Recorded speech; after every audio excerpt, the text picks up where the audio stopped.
السلام علیکم ورحمۃ اللہ وبرکاتہ۔ الحمد للہ نحمده ونستعینه ونستغفره ونؤمن به ونتوکل علیہ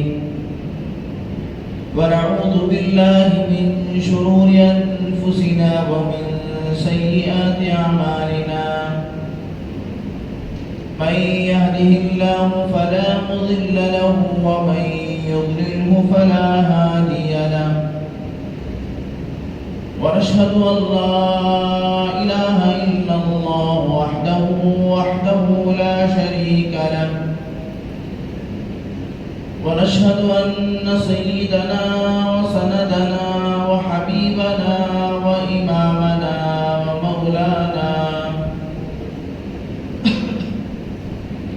ومولانا محمد وبارك وسلم تسليما كثيرا كثيرا، أرسله الله تعالى بين يدي الساعة بشيرا ونذيرا وداعيا إلى الله بإذنه وسراجا منيرا، أما بعد فقد قال الله تبارك وتعالى في القرآن المجيد والفرقان الحميد: أعوذ بالله من الشيطان الرجيم، بسم الله الرحمن الرحيم، وما أرسلناك إلا رحمة للعالمين، صدق الله العظيم وصدق رسوله النبي الكريم، ونحن على ذلك لمن الشاهدين والشاكرين، سبحانك لا علم لنا إلا ما علمتنا إنك أنت العليم الحكيم، رب اشرح لي صدري ويسر لي أمري واحلل عقدة من لساني يفقهوا قولي،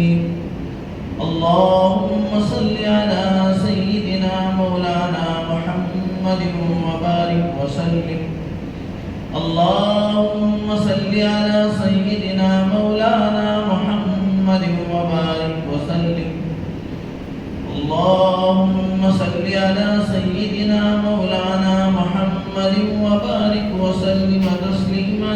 كثيرا كثيرا۔ ہر قسم کی تمام تعریفیں، تمام بڑائیاں اور بزرگیاں خدائے رب ذوالجلال کے لیے، جس کی خدائی میں کوئی شریک نہیں، وہ اکیلا پروردگار ہے، اس کا کوئی ساجی اور ہمسر نہیں، ہم اس کے کمزور و ناتواں بندے ہیں، وہ ہمارا خالق و مالک پالنہار اور پروردگار ہے۔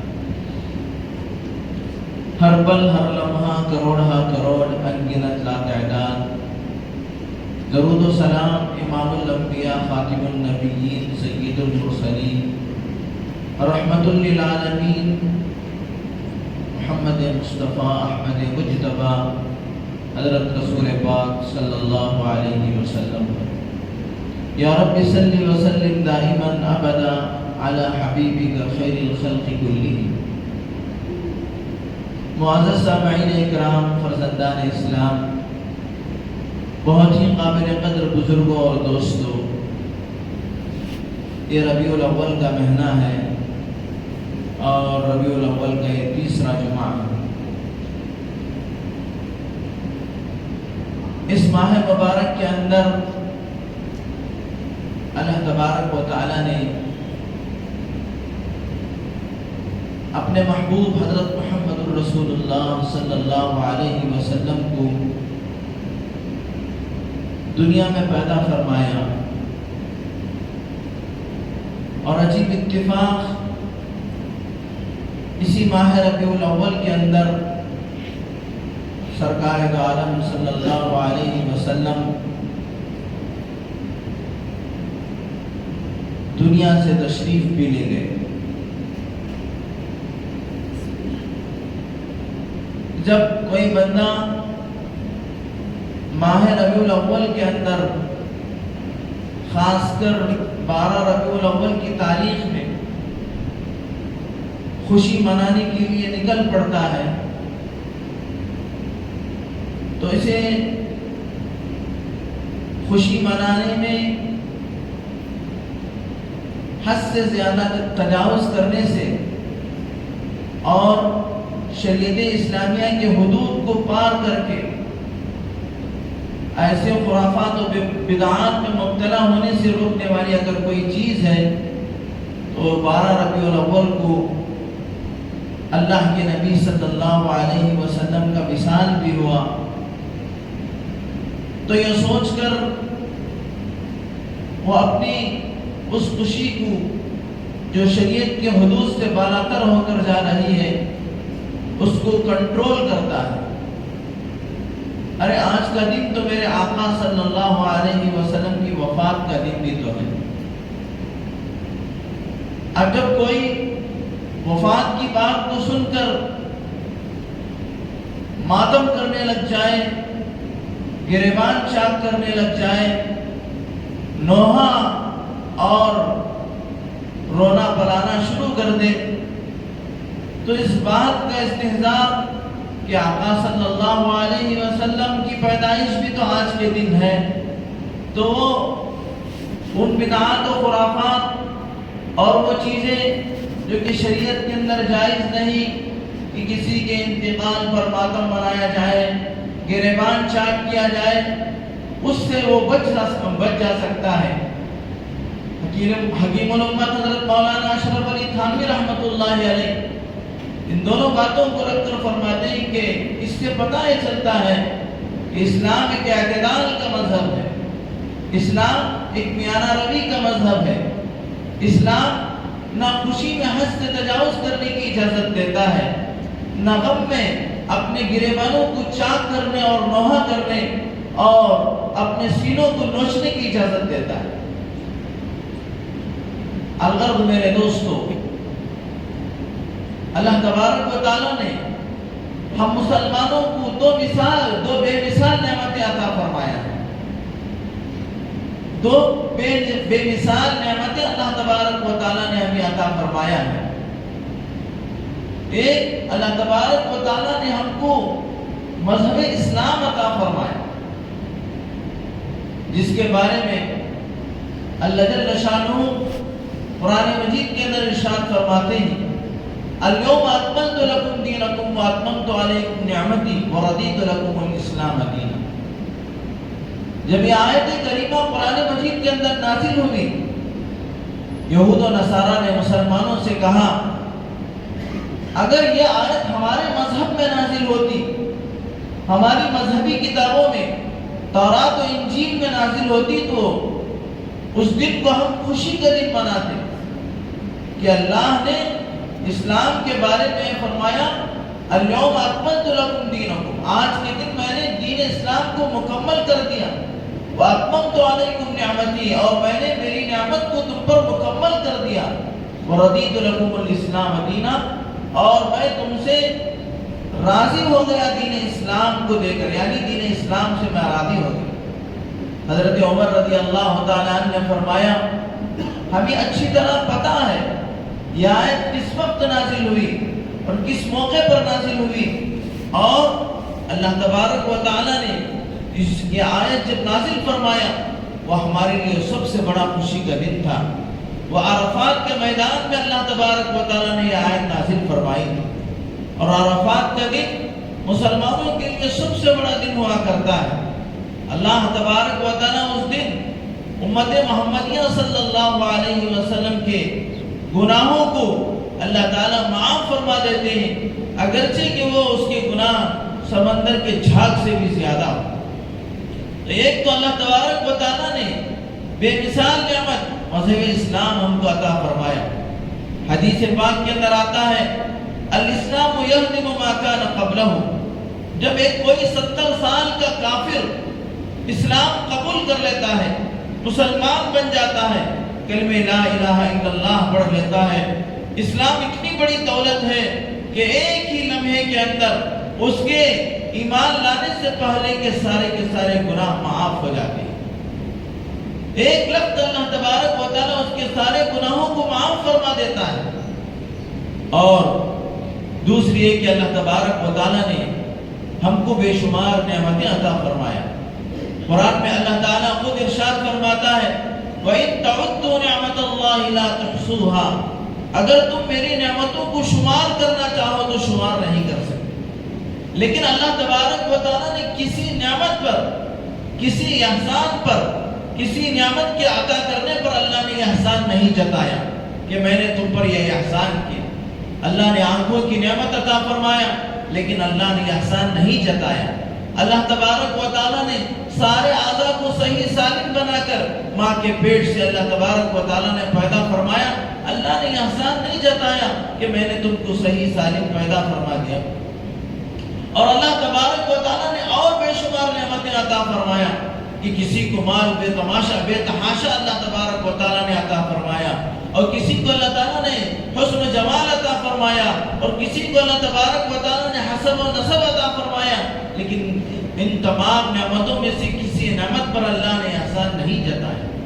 یہ ایک نعمت جہاں پر اللہ خود کیا ہے، یعنی خالق کائنات کو خود اس پر ناز ہے،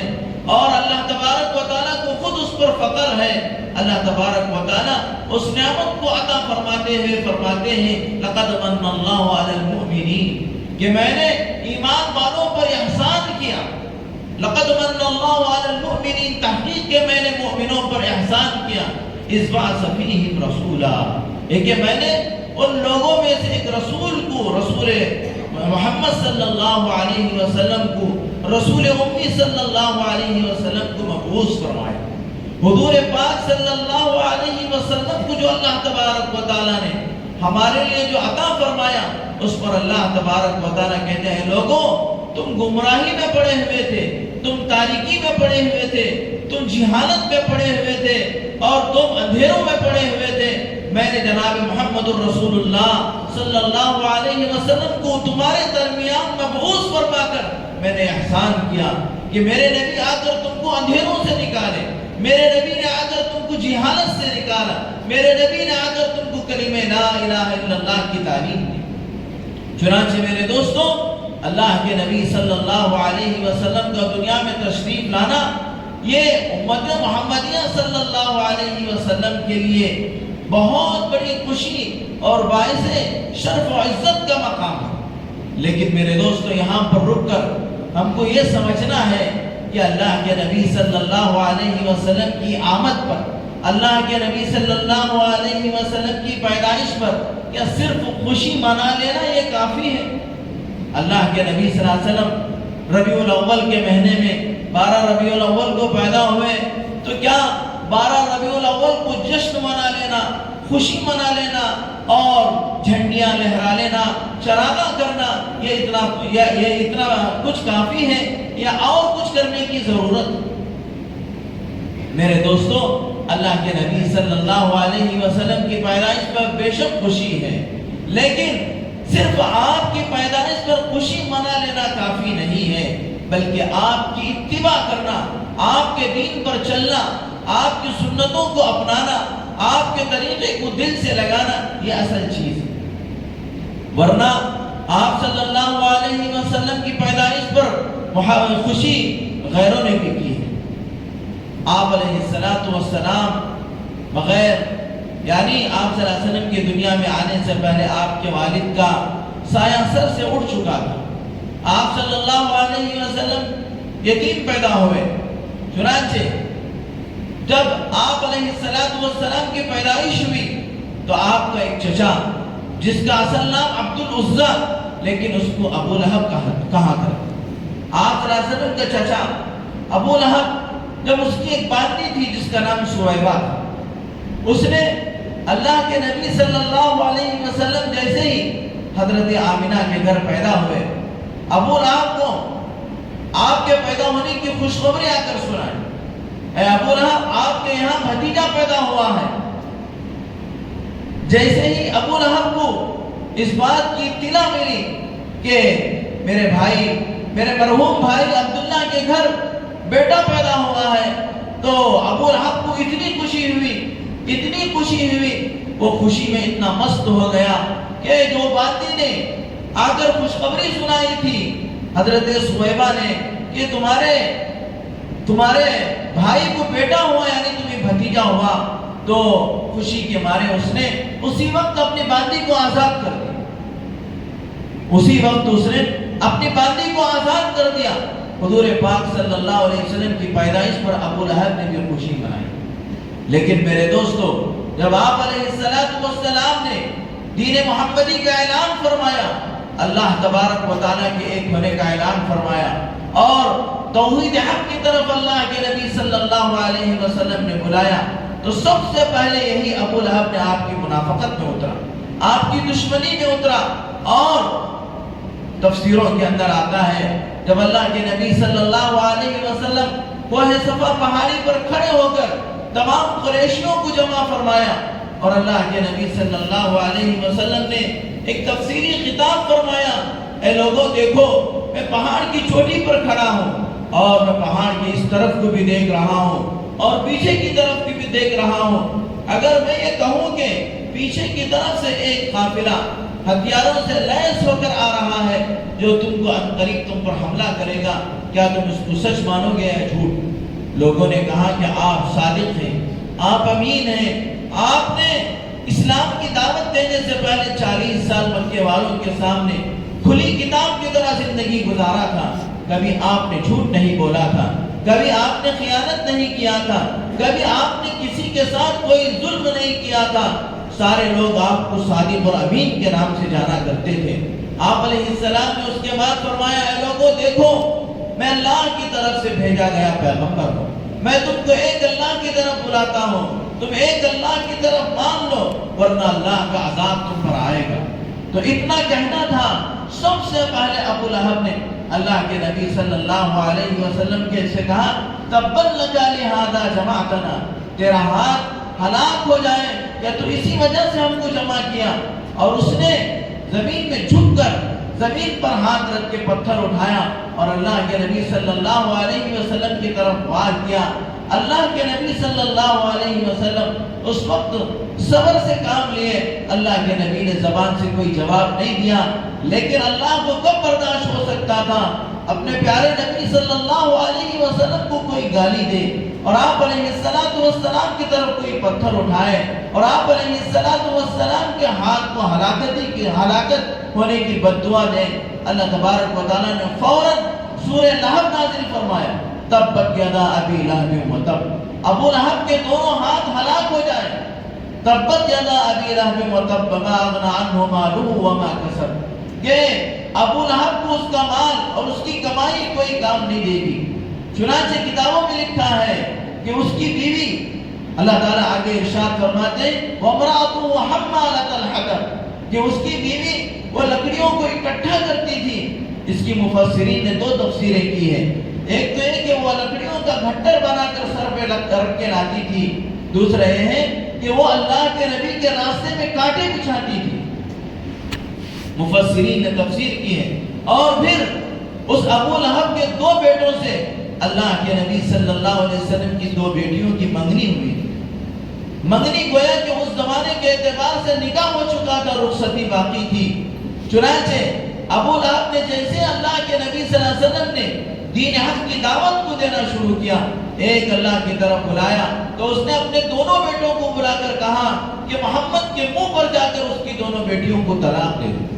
چنانچہ اس کے دونوں بیٹوں نے اللہ کے نبی صلی اللہ علیہ وسلم کے سامنے بھری مجلس میں جا کر حضور پاک صلی اللہ علیہ وسلم کی دو بیٹیوں کو طلاق دے دی۔ چنانچہ میرے دوستوں، یہ ایسا خاندان ہے ابو لہب کا،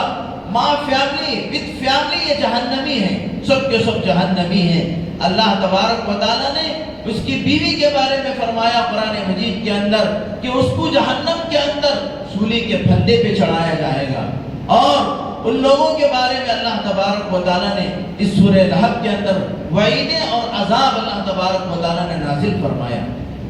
حالانکہ ابو لہب وہ بندہ ہے، ابو لہب وہ آدمی ہے جو حضور پاک صلی اللہ علیہ وسلم کی پیدائش پر خوشی منایا تھا، اور کیسی خوشی منایا تھا کہ اس نے اس خوشی کے مارے اپنی باندی کو آزاد کر دیا تھا۔ لیکن میرے دوستوں، دین محمدی کی اتباع نہیں کیا، اللہ کے نبی صلی اللہ علیہ وسلم کے دین پر نہیں چلا، اللہ کے نبی صلی اللہ علیہ وسلم کی دعوت کو قبول نہیں کیا، آپ کے طریقے کو نہیں اپنایا، اللہ تبارک و تعالیٰ نے اس کے پورے خاندان کو، اس کے پوری اولاد کو، اس کی بیوی سمیت جہنمی قرار دے کر قرآن مجید کے اندر اللہ تبارک و تعالیٰ نے اعلان فرمایا۔ اس واقعے سے ہمیں پتہ یہ چلتا ہے کہ میرے دوستوں، ہم اللہ کے نبی صلی اللہ علیہ وسلم کی پیدائش پر صرف خوشی منا لیں اور آپ کے دین کی اتباع نہ کریں، کامیابی ملنے والی نہیں ہے۔ کامیابی اگر ہم کو ملنا ہے، اللہ کے نبی صلی اللہ علیہ وسلم کے ایک ایک حکم کی، ایک ایک فرمان کی اتباع کرنا ہے۔ اللہ کے نبی صلی اللہ علیہ وسلم نے نمازوں کا حکم دیا تو ہم کو نمازوں کی مکمل پابندی کرنا ہے، جب بھی ہم کامیاب ہو سکتے ہیں۔ آپ علیہ السلام نے روزوں کا حکم دیا ہے، مکمل روزہ رکھنا ہے، آپ کی اتباع کرنا ہے اور آپ کی بات کو مان کر اللہ کے احکامات پر پوری پابندی کرنا ہے۔ زکوٰۃ کا حکم ہے تو زکوٰۃ جن جن مالداروں پر ضروری فرض ہے، واجب ہے، ان تمام کو زکوٰۃ دیے بغیر، اللہ کے نبی کے حکم کو مانے بغیر، صرف کیا اللہ کے نبی کی پیدائش پر خوشی منا لینے میں ان کی کامیابی نہیں ہے اور ان کو کامیابی نہیں مل سکتی۔ اسی طریقے سے میرے دوستوں، معاملات کے اعتبار سے اللہ کے نبی صلی اللہ علیہ وسلم نے حکم دیا ہے کہ اگر کسی آدمی کو قرض کی ضرورت پڑ جائے تو وہ کسی سے قرض لے سکتا ہے، لیکن حدیث مبارکہ کے اندر آتا ہے اگر کوئی آدمی کسی سے قرض اس نیت سے لیتا ہے کہ میں اس کو واپس نہیں لوٹاؤں گا، تو اس کے پیچھے ایک شیطان لگ جاتا ہے اور وہ شیطان اسے ہمیشہ ٹال مٹول کرانے کی طرف اسے مائل کرتا ہے۔ پیسے ہوتے بھی ہیں، قرض ادا کرنے کی اس کے اندر طاقت ہوتی ہے، لیکن شیطان اسے ٹال مٹول کے راستے پہ چلا دیتا ہے، ابھی بعد میں دے دے گا، اور ایسے ہی اسے یہاں اس نوبت تک پہنچا دیتا ہے کہ وہ قرض ادا کیے بغیر ہی دنیا سے چلا جاتا ہے۔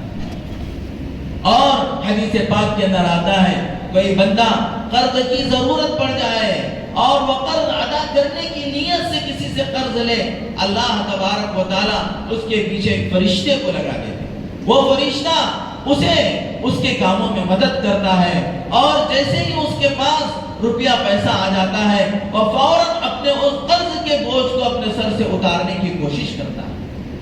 لہذا فرمایا اگر کوئی آدمی قرض نہ ادا کرنے کے نیت سے کسی سے قرض لیتا ہے تو قرض دار کی شکل میں چور اور ڈاکو۔ چنانچہ میرے دوستو، ایک مولانا کے پاس مسئلہ آیا کہ مولانا فلاں میرا ساتھی، میں نے اس کو قرض دے رکھا تھا لیکن بہت سال ہو گئے، 6 مہینے کا وقت لیا تھا، 2 سال گزر گئے، ابھی تک اس نے میرا قرض ادا نہیں کیا، حالانکہ اس کے پاس پیسے آتے جاتے رہتے ہیں۔ چنانچہ مولانا نے دونوں کو بلا کر بات کیا، اور اس پہلے آدمی نے جو قرضدار جس کو قرض دینا تھا اس کو بات کرنے کے بعد اس آدمی نے کہا کہ مجھے تنہائی میں آپ سے بات کرنا ہے۔ چنانچہ اس قرضدار یعنی جس کو قرض دینا تھا اس کو مولانا نے بھیج دیا، اور یہ قرض دینے والا جو تھا جس نے قرض لیا تھا اس سے بات کیا تو اس کو مولانا نے حدیث سنایا، یہی حدیث کہ جب کوئی آدمی قرض لیتا ہے کسی سے اور وہ ادا نہ کرنے کی نیت کرتا ہے تو شیطان اس کے پیچھے لگ جاتا ہے اور شیطان اسے ٹال مٹول کے راستے پہ ڈال دیتا ہے۔ وہ کیا ہے، اس کے پاس پیسے آتے بھی ہیں لیکن وہ پیسے ادا نہیں کرتا، تو اس نے کان پکڑ لیا اور کہا قسم خدا کی کہ اس کے پاس قرض لینے کے بعد میرے پاس بہت سارے پیسے آئے، لاکھوں پیسے آئے، مجھے ادا کرنے کی بھی کیا استطاعت تھی، لیکن میرے دل کے اندر وسوسہ آتا تھا کہ اس کو ادا کیے بغیر اس کو ایسے ہی ٹھکا دیا جائے، اس کو ایسے ہی کیا اس کے پیسے ہڑپ لیا جائے۔ آج سمجھ میں آ رہا ہے کہ میرے من میں جو بات ڈالتا تھا وہ شیطان ڈالتا تھا۔ لہذا مولانا نے کہا کہ تو نے اب تک بڑی غلطی کی ہے، اٹھ جا کر اسی اللہ کے گھر میں 2 رکعت نماز پڑھ، اللہ سے توبہ کر اور اللہ تبارک و تعالیٰ سے معافی مانگ، اور اس کے بعد اللہ تبارک و تعالیٰ سے مدد مانگ، اللہ تعالیٰ تیری کیا ہے ضرورت کو پورا کریں گے، تیرے قرض کو اللہ تعالیٰ نمٹا دے۔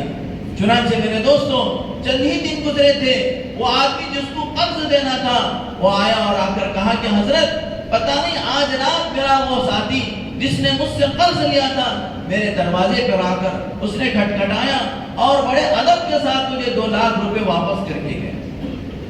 حضرت نے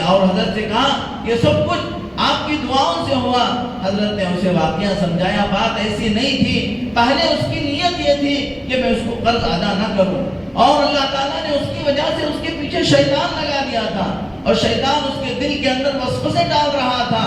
اور اس کے پاس پیسے آنے کے باوجود وہ پیسے ادا نہیں کر رہا تھا۔ اس کے بعد اس نے دعا کی، تو نماز پڑھا، توبہ کیا، دعا کی، اللہ تبارک و تعالیٰ نے اس کی مدد کے لیے اس کے ساتھ فرشتے کو کر دیا، اور فرشتہ اس کے لیے مدد کرتا رہا یہاں تک کہ وہ تیرا قرض ادا کر دیا۔ چنانچہ میرے دوستوں، ان معاملات میں تو ہم حضور پاک صلی اللہ علیہ وسلم کی اتباع نہیں کرتے، صرف اللہ کے نبی صلی اللہ علیہ وسلم کی آمد کی خوشی منا لیں اور قرض داروں کا قرض ادا نہ کریں، آپ کا ایمان کامل نہیں ہو سکتا۔ آپ لوگوں کو دھوکہ دیتے رہیں، آپ ماں باپ سے لڑائی جھگڑا کرتے رہیں۔ اللہ کے نبی صلی اللہ علیہ وسلم نے فرمایا کچھ گناہ ایسے ہیں جن کی سزا اللہ تبارک و تعالیٰ دنیا ہی میں عطا کریں گے، جس کی سزا اللہ تعالیٰ دنیا ہی میں دے دیں گے۔ اس میں سے یہ ہے کہ ماں باپ کی نافرمانی کرنا۔ کتنے لوگ ہیں جو ماں باپ کو کیا ہے دھڑلے طریقے سے بات کرتے ہیں، ان کے ساتھ حسن سلوک نہیں کرتے، ان کے ساتھ ادب سے پیش نہیں آتے۔ اور میرے دوستو، کتنے لوگ ایسے ہیں جو علماء کی اور بڑوں کی ناقدری کرتے ہیں۔ یہ سارے کے سارے احکام اللہ کے نبی صلی اللہ علیہ وسلم نے ہمیں بتائے ہیں۔ اللہ کے نبی صلی اللہ علیہ وسلم نے ایک ایک حکم ہمیں کیا ہے ایسا ماں بچہ پیدا ہونے سے لے کے قبر کے اندر جانے تک کے تمام احکام اللہ کے نبی صلی اللہ علیہ وسلم نے ہمیں بتائے۔ لہذا میرے دوستو، ایک بہت بڑے عالم فرما رہے تھے، کوئی آدمی اگر نیکی کے راستے پر حضور پاک صلی اللہ علیہ وسلم کے طریقے پہ چلنا چاہے، کوئی معاملہ اسے پیش آئے، کوئی کام اسے دنیا کا کرنا ہے، تو وہ کسی عالم سے فون کے ذریعے سے یا بالمشافہہ رابطہ کر کے معلوم کرے میرا یہ مسئلہ ہے، اس کو میں دین و شریعت کے اعتبار سے، حضور پاک صلی اللہ علیہ وسلم کی سنت کے اعتبار سے عمل کرنا چاہتا ہوں، اس کا طریقہ بتا دو۔ وہ آپ کو 5-10 منٹ کے اندر اس کا طریقہ بتا دیں گے۔ اس کے مطابق اگر آپ عمل کر لیں گے تو تمہاری دنیا بھی بن جائے گی اور تمہاری آخرت بھی بن جائے گی۔ گزشتہ جمعہ سے پیوستہ جمعہ میں نے کہا تھا کہ میرے دوستوں، صرف 2 چیزوں سے ہمارا ہر کوئی کام سنت کے مطابق بن سکتا ہے۔ مثال کے طور پر ہم کو مسجد میں آنا ہے، مسجد میں تو آتے ہی ہیں، چاہے آپ دائیں پیر سے آئیں یا سیدھے پیر سے آئیں، مسجد میں تو داخل ہی ہو جاتے ہیں۔ لیکن اگر آپ سیدھے پیر سے مسجد میں داخل ہوں اور داخل ہونے کے وقت اس کا استحضار کر لیں کہ یہ نبی کا طریقہ ہے، اور اس پر ثواب کی نیت کر لیں، اس پر اللہ مجھے ثواب عطا فرمائیں گے، وہ سنت طریقہ بن جائے گا۔ آدمی بیت الخلا جاتا ہی ہے، لیکن میرے دوستو آپ سیدھے پیر سے جاؤ، دائیں پیر سے جاؤ بیت الخلا میں تو آپ داخل ہو جائیں گے، لیکن اس وقت تھوڑا استحضار کر لیں کہ سنت طریقہ کیا ہے۔ داواں پیر پہلے بیت الخلا میں رکھنا ہے اور دعا پڑھ کے داخل ہونا ہے، اور اس پر اللہ مجھے ثواب عطا فرمائیں گے، تو آپ کا یہ طریقہ سنت کے مطابق ہو جائے گا۔ آپ کی زندگیاں سنت سے سنور جائیں گی۔ جب میرے دوستو، جب کوئی بندہ اللہ کے نبی صلی اللہ علیہ وسلم کی سنتوں پر چلتا ہے، اللہ تبارک و تعالیٰ اس بندے کو اپنا محبوب بنا لیتے ہیں۔ چنانچہ میرے دوستو، اللہ کے نبی صلی اللہ علیہ وسلم ہمارے لیے سراپا رحمت ہیں۔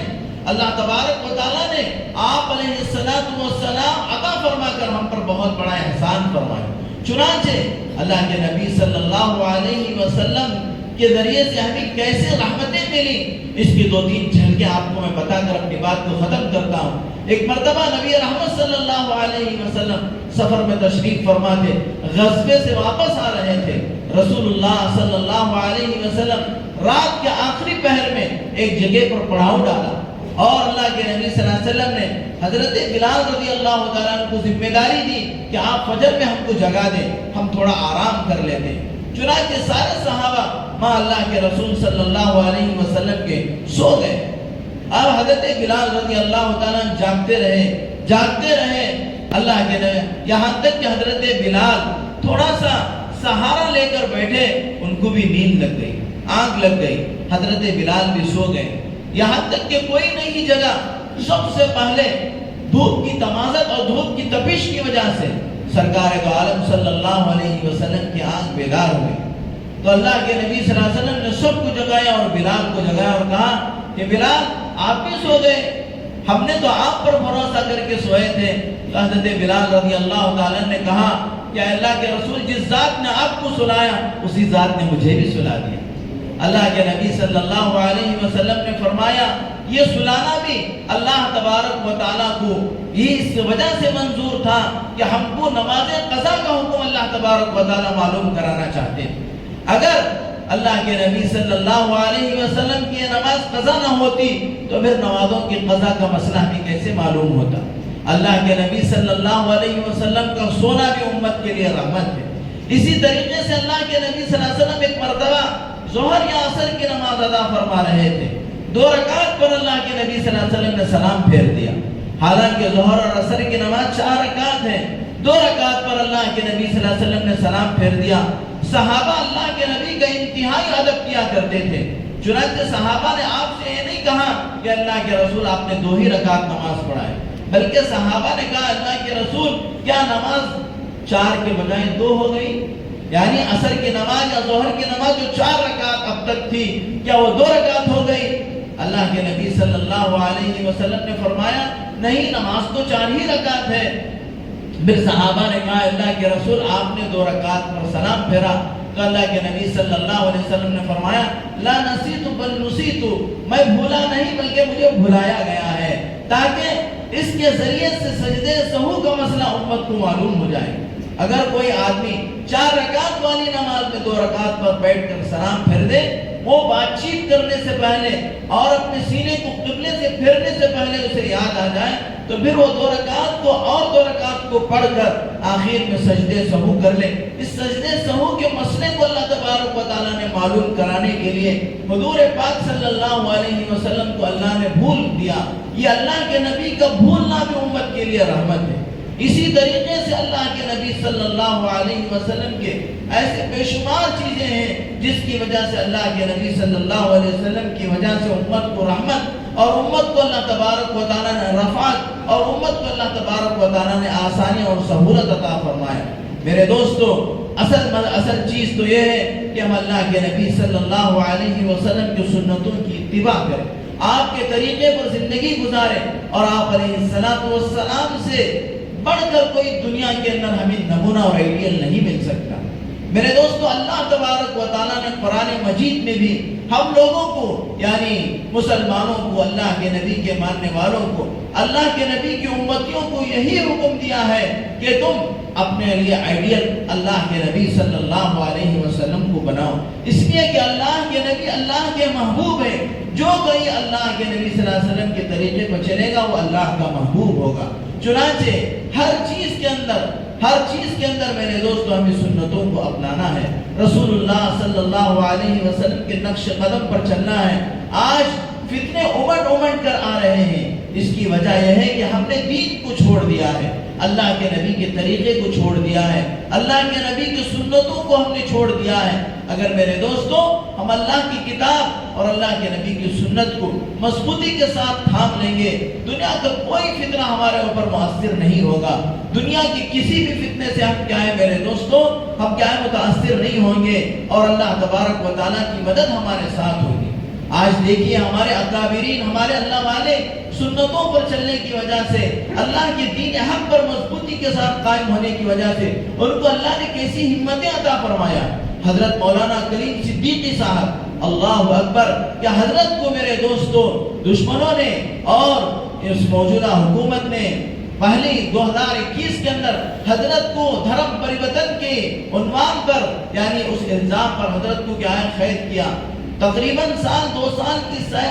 قید کے بعد حضرت رہا ہوئے، اور پھر اسی مہینے کے اندر، اسی مہینے کے 10 تاریخ کو پھر دوبارہ حضرت کو لکھنؤ کا ہائی کورٹ نے حضرت کو عمر قید کی سزا سنائی۔ لیکن وہ اللہ کا ولی، کس قدر ان کے چہرے پہ مسکراہٹ ہے، کیسے ان کے دل پر کیا ہے، چہرے پہ طمانینت ہے، نہ ذرا برابر خوف ہے، اور وہ خط لکھ رہے ہیں بیٹے گھبرانے کی ضرورت نہیں ہے، ہم اللہ کے فیصلوں پہ راضی ہیں، اللہ جو بھی کرتے ہیں اچھے کے لیے کرتے ہیں، اللہ سے نا امید نہیں ہونی چاہیے۔ میرے دوستو، یہ کس چیز کا اثر ہے آپ کو معلوم؟ یہ اللہ کے حکموں پہ چلنے اور نبی کے طریقے کو اپنانے کا اثر ہے۔ اور اسی طریقے سے مرد خلیل اس ہندوستان کا مرد مجاہد حضرت مولانا خلیل الرحمان سجاد نعمانی اورنگ آباد مہاراشٹر کے میدان سے اس وقت کی حکومت کو للکار کر کہتے ہیں کہ تمہارے باپ کی کوئی چیز نہیں ہے کہ تم ہم کو ڈرا سکے، ہم ڈرنے والے نہیں ہیں۔ اور حضرت نے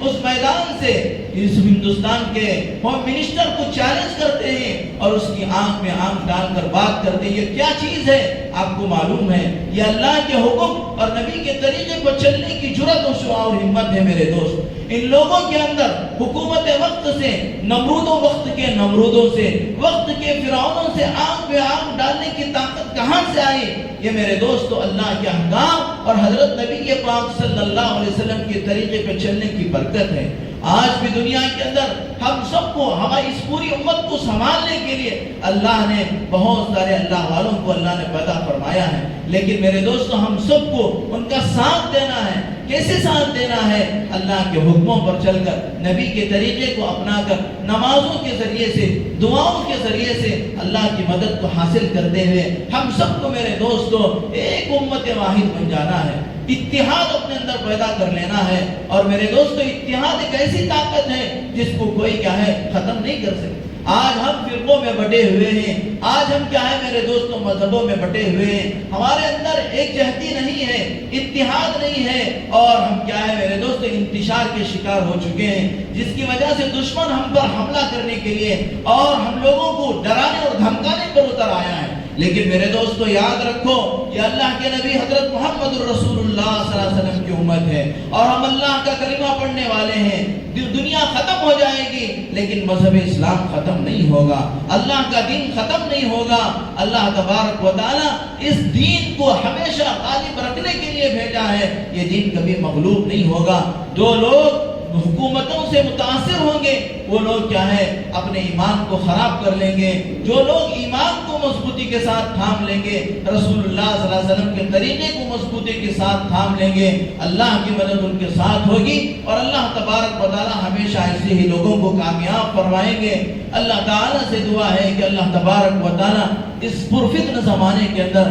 ہم سب کو شریعت و سنت کی اہتمام کرنے کی توفیق عطا فرمائے، نمازوں کی پابندی، مساجد کے اندر بکثرت آتے رہنے کی اور نمازیں پڑھتے رہنے کی اور اللہ سے دعائیں کرتے رہنے کی اللہ تعالی ہم سب کو نیک توفیق عطا فرمائے۔ وآخر دعوانا الحمدللہ رب العالمین۔